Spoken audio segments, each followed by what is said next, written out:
Good morning. It is Friday, March 11th. Welcome to the Morning Medical Update. I'm Alexis Del Cid in for Jess Lovell this morning. Thank you for joining us here on Facebook, YouTube, and on Twitter. It is a sports fan's most favorite time of the year. We're talking about March Madness, but if you pay attention to Twitter, Facebook, or any of the news, you also know it's the season for vasectomies. Men being able to stay at home and rest while watching all the games. Today, Dr. Ajay Nangia, a professor of urology at the University of Kansas Health System, joins us to talk about that. And with the mask mandates at airports and on planes set to expire soon, how do you keep players COVID-free? Dr. Harrell, a primary care team physician and Kansas Team Health member, tells us how that's possible. I want to give you a look at today's top medical headlines. Earlier menopause appears to be associated with a higher risk of dementia and the onset of dementia. Chinese researchers say it's because estrogen plays a big role in brain function. And for women who are 50 and younger, that could lead to brain changes related to neurodegenerative disease and speed up the process of dementia. And here's another reason to ditch those drinks with high amounts of fructose. It could cause you to suffer from fatty liver disease. A new study in the journal Molecular Nutrition and Food Research finds that eating a high-fat diet, mixing with those highly concentrated drinks, increases the amount of fat in your liver. Researchers say that fat then travels to your heart, causing a number of cardiovascular issues as well. And you know what could be the key to living longer? Optimism. Researchers at Mizzou found that children and teens who are positive in their thinking are less likely to develop heart disease as adults. They found eating healthy and keeping negative thoughts at bay help teenagers to live a good lifestyle well into their older years. So make sure you get your questions into us on Facebook, YouTube, and the Medical News Network. You can find those links right here on your screen. We want to welcome Dr. Dana Hawkinson, Medical Director of Infection Prevention and Control, with our newest COVID numbers. Good morning, Dr. Hawkinson. Hi, how's it going? Doing all right. Yeah, I think we're doing all right here too at the health system. Only 13 active infections, 1 in the ICU, none on the ventilator, and 64 in that recovery period. So total of 77, but we continue to see those active infections continue to drop, and I think we are all happy about that. Boy, that's good news. Yeah. Want to check in and see if we have any reporters on the line today with questions? We do have a question. No question. All right, we'll keep them coming. If you have them, you can email them us. We will ask those questions on all of our morning updates. Now to our big topic today. You've heard March is the busiest month of the year for vasectomies. We're going to talk to one medical expert here at the health system that actually says that's not the case here. Approximately 500,000 men in the U.S. get vasectomies every year. A large percent of them do schedule them for the beginning of March, so you may find it hard to get an appointment this month. And the reason behind it might be basketball. Want to turn to our guests. We have Dr. Ajay Nangia and Dr. Harrell. Good morning to you both. Good morning. I want to start with Dr. Nangia. So that number sounds very high. You say you get asked this question every year. As a reporter, I feel like I did this story about once a year, no matter what city I worked in. Right. Is it true here? No, it's not true, and here's the story. Okay. So going back to around about 2010, maybe even a little bit earlier than that, actually a former trainee of mine on the East Coast started his practice in Cape Cod. And he thought, great idea, pizza and a vasectomy. Right. Funny how that connection happened. Pair nicely. Yep. And he said, well, we'll do it in March, during March Madness. Next thing you know, social media took off. Right. Anderson Cooper on CNN reported it. So then all of a sudden, copycats, urban legend. Right. Next thing you know, one of my dear friends in Washington, he wrote a paper about that question. And actually, there is a new a blip up during March. The highest numbers are actually in October, November, and December for very practical reasons. Men have often met their deductibles for their insurance. Okay, so, that makes more sense. Yeah, it's financial. If you really think you want to do a vasectomy in March and sit on your keister for about a week, watch basketball. Yeah, and get your honeydews, put aside by your partner and anything. Right. Good, take advantage of it. And actually, I have not found that to happen, that increase in March. People talk to me about it, and many times I'm booked out 3 months. So you have to plan ahead, just like you said. Right. And, from the Masters to other games. But for this particular period where there are games virtually every weekday, take it. take it. You would recommend it. It would be a good time if you can book it out far enough. If they can book it out far enough, I do get a few numbers but other institutions have found people specifically asking for that. I read somewhere, and this might be again the case of the tail wagging the dog, as you were describing. I read that in some cities they call it the Vasters, because guys plan it around golf. But you're saying this is just the very first one I had on TV was a dear friend of mine who had it done because of the Masters. Okay. And he made one of the local TV stations, and we still talk about it today. So it was good planning on his part. Good planning on his part. I want to talk to you about the process, because a lot of men get squeamish when this topic comes up. Is it a painful process? And we're talking to men who might be considering a vasectomy but haven't pulled the trigger yet, so to speak. Yeah, I mean, I think that's a fair question. And again, men are like deer in headlights sometimes when it comes to that part of the body, understandably. I always argue that women are more stoic and tolerate a lot more than men ever do. But injection is involved. There's a very small needle, so you can't say the word needle and the area down there in the same sentence without people like freaking out. So that's why they get the Valium. Okay, and that's my next question. How do you calm that man down when he comes into your office for this procedure? It's music in the background, my calming voice, rubbing their belly just like their mamas, and giving them a very deliberate breathing exercises actually to kind of calm them down while I give them the local anesthetic.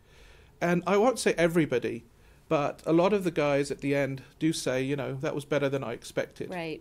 Because men are mean to each other. They're all kind of making it... They're brutal. Brutal. Because we all hear our husbands or our partners talking to each other on the phone after the process or before the process, and there's no mercy there. There's no mercy.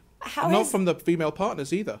Right. We had the babies. Why is that? Right. Well, we had the true. babies. Yeah. You can take one for the team. You can handle that. Yeah, take one for the team. Has the process changed during COVID? When we had the really big shutdown, March of 2020, for 3 months, and so everything shut down, our practices shut down. And then it built up again, and really hasn't really... Omicron and Delta has really hurt us, though, because just like Hawkeye told you about the numbers, how bad it got. Right. I mean, our outpatients were also getting COVID, symptomatic, asymptomatic, not needing to numbers. But I had many cancellations because of COVID. Actually, patients having COVID and being honest about their symptoms. Have those numbers come back up now? Yeah, as the numbers that Dr. Hawkinson says are going down? Yes, absolutely. I mean, we're not hearing everyone. Even my kids who had been vaccinated got COVID after it. So, that was a real deal. I mean, it has been a real deal, as we know, and we're trying to tell everybody that it really is a big deal. And our numbers were being affected in clinic, no doubt about it.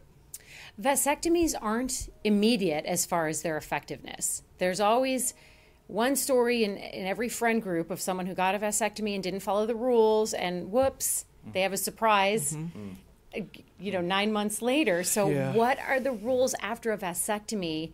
How soon is it effective? Right. That's a very good question, actually. So men are very deliberately instructed that they must continue birth control for 3 months and a minimum 20 ejaculations to then get their analysis. At that point, 98% of men are sort of cleared, meaning under 100,000 non-moving sperm.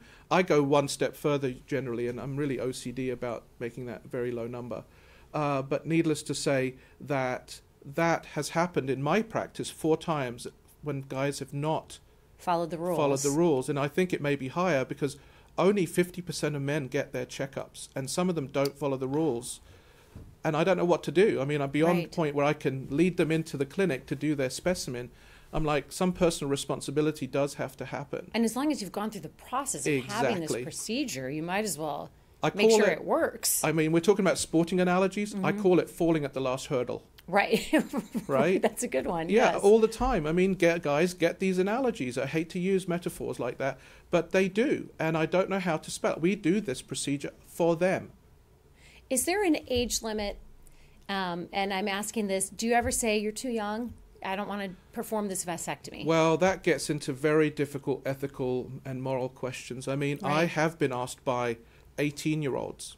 I won't do that. That's my personal decision. So is it up to each doctor's personal decision? It really is. I mean, they may be of legal age to have their own health care, but I truly struggle with that. Now, that is a moral decision, I guess, as opposed to an ethical decision. And I think because I'm a dad, I Right. try to counsel them. You have to figure out if there's any psychological issues. Unfortunately, sometimes it's abuse. There may be some deep psychological problems. I've had college students at 21 come in thinking that may be a little bit earlier and easier. And there's an interesting statistic. If men have their vasectomy done under the age of 30, there's a 12.5 times higher chance that they'll want it reversed Really? than if they had their vasectomy after the age of 30. Is the reversal process involved? Can you explain how that works? Yep, it is involved for two reasons. One, it's longer. We do it in the operating room.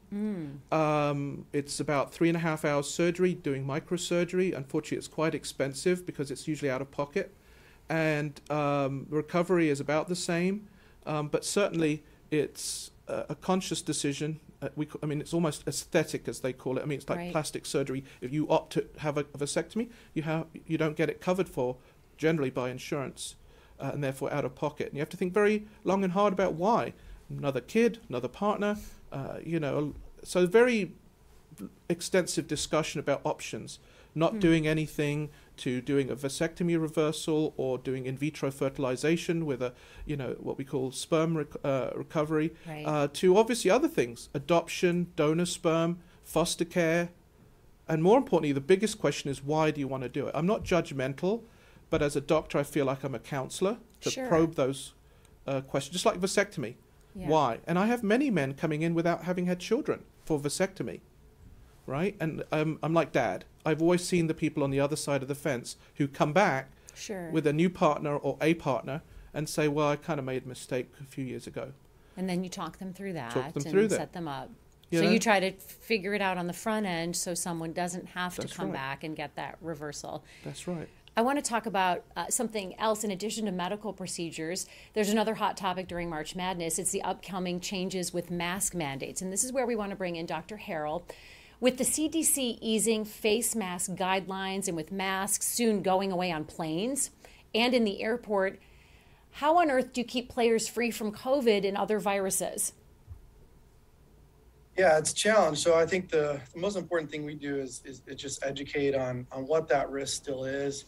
Currently the NCAA attestation form for each team still states that they have to wear a mask on an airplane and while in the airport. So, we've kind of got that on our side. If they elect to reverse that, that would be something we'll deal with. I think, certainly from our standpoint, our coaching staff and administration understand how important this time of year is and where we need to try to mitigate some of those risks. So again, I think it's education. Right now we have that NCAA attestation form that says if they're not compliant with those rules, and there's a number of those, including pre-arrival testing and things like that there's forfeiture of games. So we've got a pretty good support system in making sure that we keep our players as safe as we can. When it comes to the tournament as a whole, can you talk us through some of the other steps being taken to make sure that the tournament itself isn't affected like it was 2 years ago? Yeah, so there's several layers on that attestation form and kind of some of the potential mitigation strategies. So one is, there is some masking strategies in some of the higher risk scenarios, including the airport. There is testing to be done either 24 or 48 hours prior to arrival to the site, which is dependent on your vaccination status.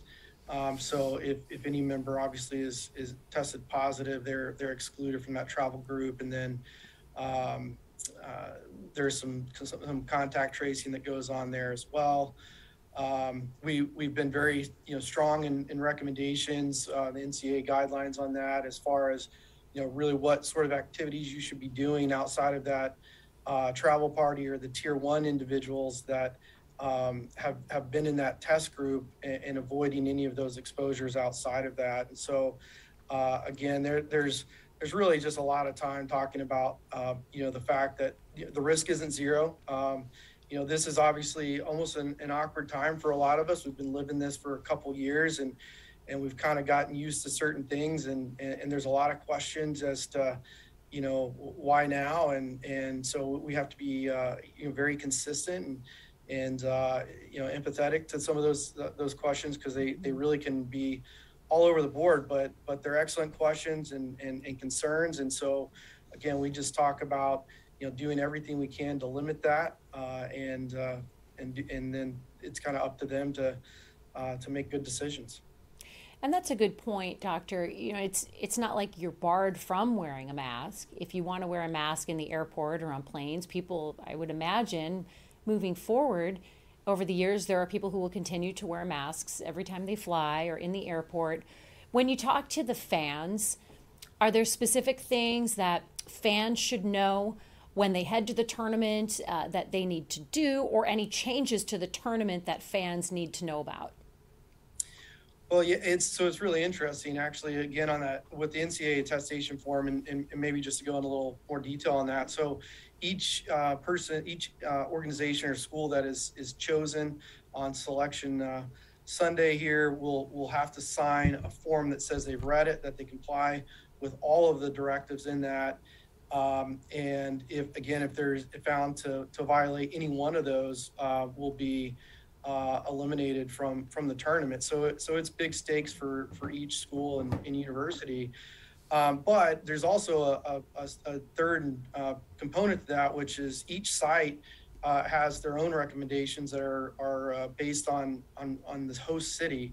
And so there are several cities on there that have much different requirements for fans than others. And so I suppose the right answer is, got to know where you're going. If you're going to travel, with our team, you got to know where we're going and what those requirements are. And some of those requirements, are that you have to have a test in order to come into the stands, or provide documentation of vaccine status. So some sites are requiring masks. So again, we're all excited, but add that to your travel considerations if you're gonna follow us as we advance, to know where we're going and what those requirements are. Do your homework ahead of time, and that's something that we're all going to have to get used to. Is just reading up a little more wherever we're headed, whatever we're doing, figure out the rules, what we need to do, so that we can enjoy these things. Do you have a concern, Doctor, that this year's tournament could become a super spreader, even with COVID cases not running as rampant as they were 1 or 2 years ago? Oh, sure. There's always concern, right? When we're packing this many people in small areas, and I think this is part of really one of our first exposure experiences to life that's going to be different, where we know that this exists and is more in that endemic component. So I mean, it's always a risk, because it's going to happen. Somebody's going to be positive, and there's going to be some exposure concerns, and I think realistically that's just what life is going to be like moving forward for some time. We have some questions from our community that we want to get in. We have a question from Isaac. Isaac has this question for our urologist. A question for our urologist guest. How long can someone safely hold it? Sometimes on a long trip or during a movie, I'm worried my bladder will burst. We always tell our kids not to hold it, because I feel like someone told me a long time ago when I was a kid that was bad to do. Yeah. Is there a safe way to hold it, or you should just go and you go? Well, there's the I really need to go and I cannot and I'm going to pee my pants kind of level, which your body will take care of it. But you're right, there is some voluntary control. If you're just not in the right place to go to the bathroom, then you can hold it to a certain degree. But it really isn't good to do. I mean, not because of urine infections, but your bladder. If you keep doing it long enough, you get dysfunctional voiding. It's what we call it in the trade.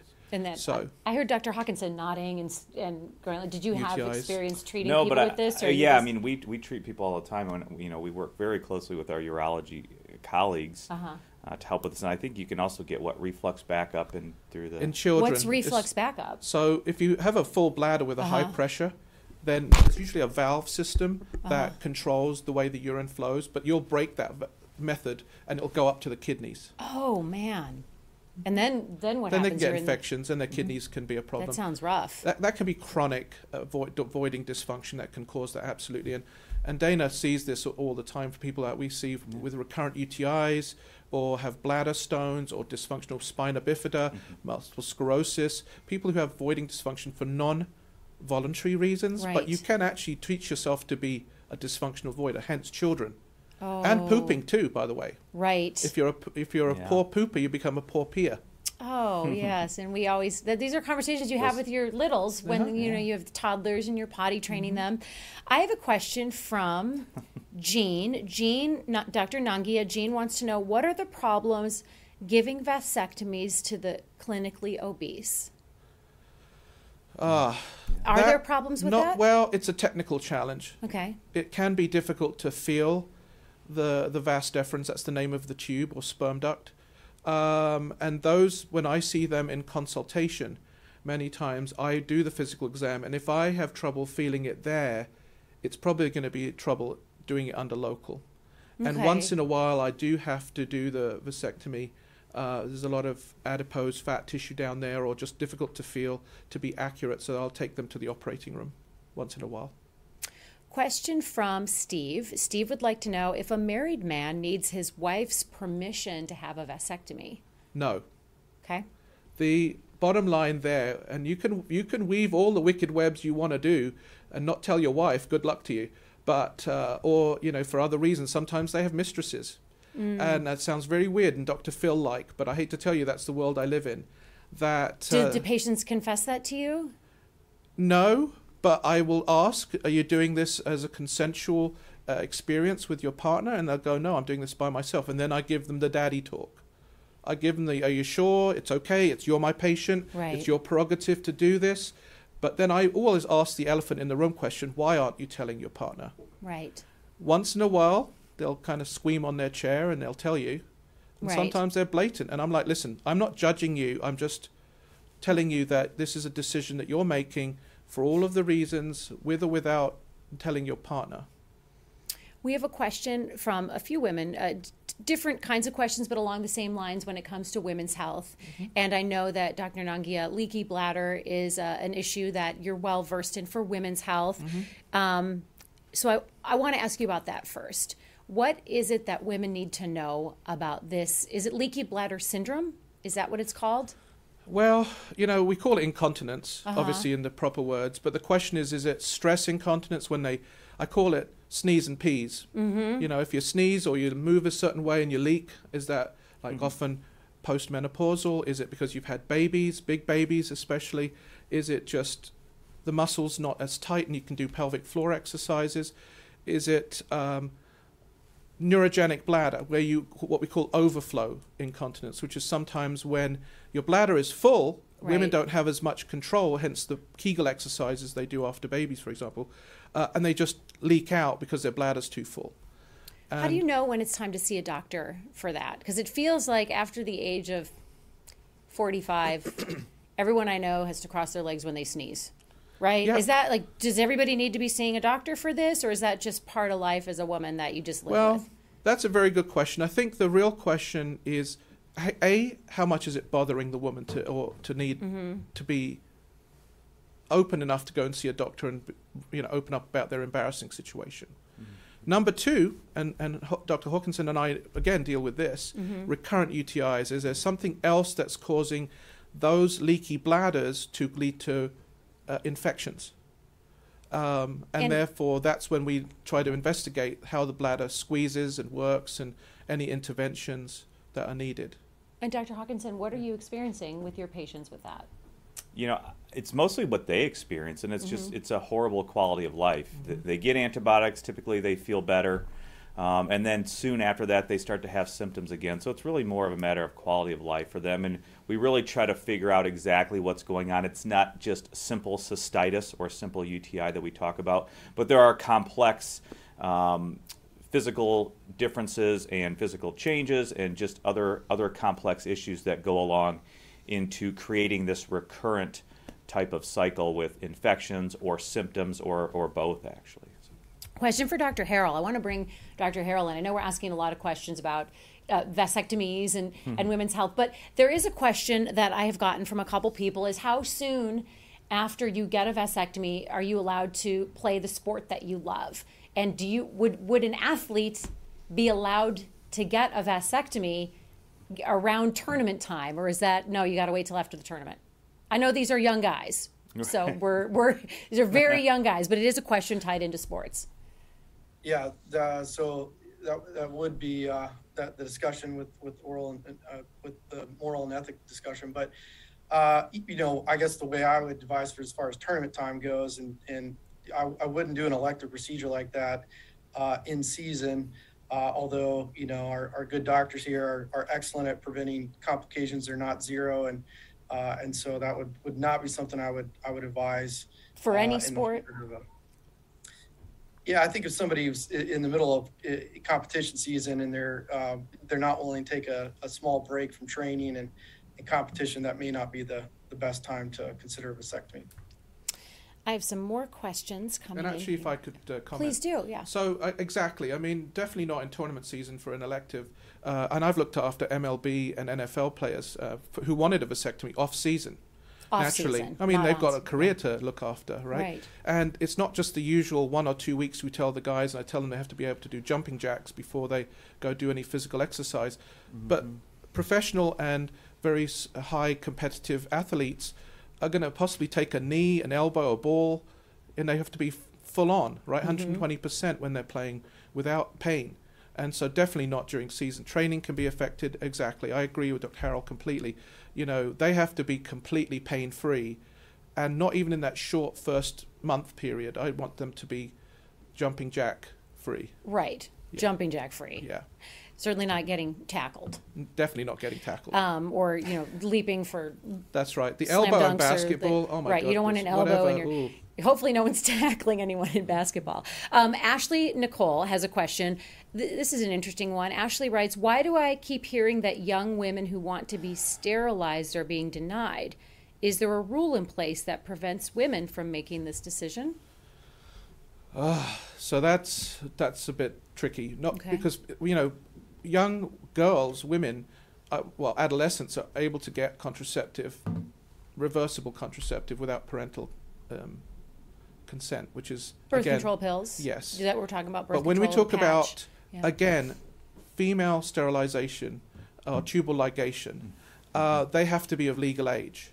And the same question that you asked me: when would a gynecologist do a tubal ligation, which is invasive? You have to go to the operating room for that. That one has to be based on those same decision making that I mentioned about vasectomy. The reasons why, again, has there been anything else that they're concerned about? Being pregnant, obviously. So that's a complicated question. That being denied may not be the right word. I can't speak to the gynecological guidelines because I'm not a gynecologist. But that is an interesting question, just like it is on the male side. Isaac Presley has a question for Dr. Harrell. And Dr. Hawkinson, maybe you can weigh on this. When it comes to indoor spaces, does ceiling height make a difference as far as transmission dynamics? I'm sure it does, because cases across the nation have plummeted, even as basketball arenas across the country have hosted full and often unmasked crowds for months. Arenas, of course, are big rooms with high ceilings. That's a great question. Let's toss it to Dr. Harrell first. Yeah, it is part of the equation and kind of what you look at when you're talking about airflow and adequate ventilation in a room. So certainly, we do a lot of different things. If we can open the windows in our arenas or our indoor practice facilities, we do that every time we have a chance. We get the air moving with large fans. Certainly, the size of the room, the height of the ceiling. The bigger, the more open, the more air we get moving through it, the safer we consider that. Dr. Hawkinson, what's your take on that? Yeah, I mean, I think what Dr. Harrell said is completely right. It is one part of the equation, but everything else he said is correct too. It just is a combination of those factors. So then I have a question. So if arenas, with the bigger airflow, then what about, let's just say, a small hardware store versus a giant big box Lowe's hardware store? Would the big stores in those warehouses be safer than others, or are we taking this too far with that? I mean, I think you have to consider how many people are in that space, how long are you staying in that space, are you moving in and out? It's certainly different than sitting in a certain spot for 2 or 2.5 hours to watch an event. So I think there's just Right. differences there inherently. Emily has a question about kidney infections. Dr. Nangia, what causes a kidney infection? Is a kidney infection caused by that backup or lack of voiding? Wow, this really might be. I'm going to pass this over to Dana in a minute, but Okay. yes, it could be an ascending infection, usually starting with a cystitis or bladder infection, and then it extends up to the kidneys. It can actually be even more serious. It could be through the blood, and it could be another Okay. infection that cause, it could be a wound, and then it gets into the blood and gets Into the septicemia, and it kidneys. goes to the kidneys. It could be kidney stones. Uh-huh. They can be infected kidney stones. They could be a blockage and then have some bacteria behind the stone, and that can lead to kidney infections. It can be honeymoon cystitis, and then that goes up to the kidneys. And sometimes And what's honeymoon cystitis? it's after sex. And just honeymoon because it's That's just A the lot. kind of the Yeah. euphemism for Yeah. after sex. Not necessarily every honeymoon. Don't let well, me get that hopefully wrong. not. No, I hope That would not. be a bad That honeymoon. wouldn't, but Yeah. especially early on and sometimes postmenopausal, it can be kind of sort of a, dare I call it, a honeymoon cystitis. Yes, it's multifactorial. Immunosuppression. So if they've had any long-standing suppression with medications or diseases, diabetes, sweet urine, so to speak. Is stuff it like true that if you drink too much tea, you can get kidney stones? I feel like in college we heard that. Is that true? It is, and Okay. but there's like anything in life, there's an exaggeration. Tea is generally weaker than coffee, right? If you brew tea like an English person, then you're going to get a really dark cup of tea, and it's the oxalate that's what's in tea, coffee. Vitamin C even is a precursor for oxalate. That when you do it in a concentrated and a frequent manner, without hydration, with water, let's say, then that can lead to crystals of oxalate to come Forming. out in the urine. Dr. Hawkinson, did Yeah. you want to add anything about No, I kidney mean, infections? I think that was all said. We scared you off correctly. tea, I though. would agree. Yeah. No, but I think there are dietary components, just as we heard, to help not necessarily give you these stones, but certainly increase your risk for those types of things.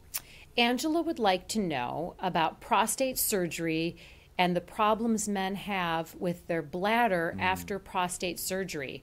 That's not always the case, just sometimes? No. Or what is the connection? No, so that's a really good question, and Yeah. it kind of leads off from that other question about holding back. So when we deliberately hold back, you have to be really doing it a lot chronically, as we just said, right, to become a problem. But when a man gets older and his prostate starts becoming the problem independent of control, right, it starts becoming a blockage, then the bladder can get thickened, it can become hyperactive, meaning it can contract unexpectedly, gotta go kind of thing. And what happens if you keep doing that long enough and don't deal with the prostate, the bladder becomes dysfunctional. And the older a man gets, the more that becomes permanent. It doesn't get reversible. If you deal with the blockage and get rid of the prostate problem, most men will do okay, but some are left with still what we call irritative voiding symptoms and sudden stress, where their bladder has become, the pump, if you will, the bladder as a pump, becomes dysfunctional. Jean has a question. Boy, this is a good question. Because my dad has Alzheimer's, and we've been told that make sure if you have someone in your family that has dementia or Alzheimer's, make them drink a lot of water because they could be more susceptible to UTIs. But I've wondered why. And Jean would like to know, what is the link between dementia and UTIs? So that's another very good question. There are several components to peeing. There's obviously the outlet, like a prostate or muscles. There's the pump, which is the bladder. There's the kidneys that have to make the urine. But then what we always forget, there's a neurological pathway involved, which is controlling all of the above, right? It's the control mechanism from brain to the spine to some of the, what we call the micturition centers. And so when people have Alzheimer's and have cognitive issues, they're not always aware when they need to get up to pee. They're usually older, so there's a mixture of everything. So incontinence becomes greater, therefore sometimes retention becomes greater. Same with multiple sclerosis and other conditions. But with dementia, unfortunately, they often lose some of that cognition of control of that pathway, and they do have sometimes hyperactive bladders, and then UTIs become a problem. They have catheters put in, they get straight cath. They have a number of different things that sometimes they live in, in depends, kind of diapers, if you will, and things just become a problem and spiral sometimes. So you need to just keep an eye on that and make sure that you've got a good team around you to take care. I have a COVID question from Mary Ellen. And this is for Dr. Hawkinson. Mary Ellen writes, I just read that a new COVID-19 variant called Deltacron may be emerging. Yeah. That's nothing any of us want to hear right now. No. Dr. Hawkinson, what can you tell us about Deltacron? Yeah, I don't know much about this, if it was a research article or if it was picked up by the news. Certainly have heard about it. It's not unusual, and it shouldn't be unexpected that we would find a variant or at least an isolate with similar properties between the two. We know you can be infected with more than one type even at the same time. We know there are other animal reservoirs out there that animals can get it as well, and so you can have these mixing and recombination events. At this point, again, seeing and knowing what we've known since the beginning and the original Wuhan isolate up till now and the other variants, I think we should really continue to take comfort in the fact that the vaccines we have continue to offer great protection against hospitalization, severe disease, and death. So that's why it's important to stay up to date with your vaccinations. But just very little bit I've heard about this, and just understand that this probably is not unexpected. We don't know throughout time how many other viruses have done this, including influenza, other cough and cold viruses. The thing is now is we actually have the science and the technology to easily identify these things. So right now it doesn't seem like it's a problem as far as causing any surges. It doesn't seem like it would be a problem for severity of disease. But again, I think it's still new, and there continues to be that surveillance out there and trying to learn and get more information. So if it does come up, we'll certainly be able to report on that. But right now, I wouldn't be too concerned. I would be more concerned just about staying up to date with your vaccinations. The voice of reason, Dr. Hawkinson. Yeah. I want to bring in all of our guests for our final thoughts now. Dr. Nangia, I want to start with you. So like in sports, we always have to have world records, right? And I have mine. Okay. Oldest vasectomy, 76. Really? 76. Got to give it to him. Man. And the youngest was 18, but I have been asked for 16-year-olds who are in ward of states who became sexually active, and that's very tricky ethically and legally, right? The longest time since vasectomy someone wanted a reversal, 41 years. So they were fine for 41 years, and then 41 they were years. You never know until Wait, how old were they when they wanted the reversal then? Well, 60s? No, he was in his. Ironically, he was probably out 30, and he was 71 when he came in. And wanted a reversal. So he wanted to be a dad again. Or for the first time. Autumn relationships. Wow. That's really interesting. Yeah, I told you I live in a funny world. It's a big world. It's a big world out there. Dr. Harrell, what are your final thoughts? Yeah, I think we hit several of them, but obviously first, let's enjoy this tournament. This is an awesome time of year as far as sports go, but also be safe. If you're traveling to see your favorite team, make sure you know what those rules and regulations are when you get there, so your trip's not ruined and you have a good time. And I think really the last thing I try to say is be mindful of those around you. We're all in different spots with how this affects us and what these changes are in such a dramatically different world than what we've been living in. And so things like, wearing a mask on an airplane, as you mentioned, if and when that goes away, be cool with being the person on the plane with a mask, because it's your health, and peer pressure can be powerful, but do the right thing and stay healthy and enjoy the tournament. Dr. Hawkinson, final thoughts? Yeah, I'd just like to thank our guests. Dr. Harrell's done such a good job stepping into some big shoes for Dr. McGee. He's done a good job of keeping our young people healthy there in Lawrence.